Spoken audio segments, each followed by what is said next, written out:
Okay, fire away. One of the reasons why I see this also clearly is before my son was ill, I was one of the most ruthless businessmen you've ever met in your life. It was just about the money. Business is about money. Business is ruthless. If they're not my immediate family, I don't care about them. If I don't know them, I don't care about them. That was my view of life. And if I'd owned a food company and one of my food technology scientists had come up from our lab and said, Kevin, I've isolated a substance from a byproduct of soap manufacture that currently is being, people are paying to tip it. We can get this. We could actually be paid to take this stuff on, and I can turn it into something that's 1,000 times sweeter than sugar, 1,000 times cheaper than sugar, and I reckon it's addictive. I would have shook that man's hand and given him a check.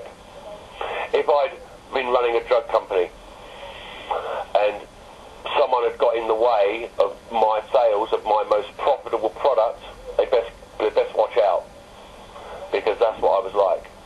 And it took this realization that my son was likely to die to make me see that all the things that I thought were important aren't, and all the things that I thought aren't important are. And that's why I see it so clearly, because I'm ashamed to say it, but I would have been one of those people doing that. And if people had to suffer chronic ill health and possibly even death to protect my shareholder profits, so be it. If you're going to make an omelette, you've got to break a few eggs and so forth. Kevin, can I ask, just for the record also, you know of a guy who's high up in the health system in the UK there, and he's treating his child, is that right, with alternative means? Well, he's using an integrated approach, yes. He's using the same approach that we used, broadly. But I mean, you daren't say anything. I mean, if you mention it to the doctors, I mean, they pour scorn on it. I mean, I was sneered at. I was absolutely sneered at. I was laughed at like I was some kind of idiot. Like I was just some foolish idiot who was clutching at straws in desperation.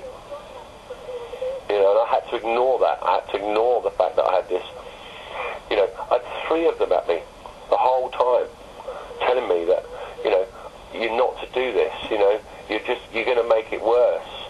Let him eat whatever he likes. Leave it to us. We know what we're doing. And I had to ignore that all the way through and be strong and tell myself, no, they don't know what's best for my son. I know what's best for my son. I'm his father. These guys, they don't get home at 6 o'clock in the evening and say to the wife, after dinner I'll just go up to the office room and see how they treat cancer in China. They don't do that. Kevin, thanks for the interview. Been great. That's right, mate. No All right. Cheers. Take care. Bye-bye. It is not the objective of this interview to endorse the fund set up by Kevin Wright.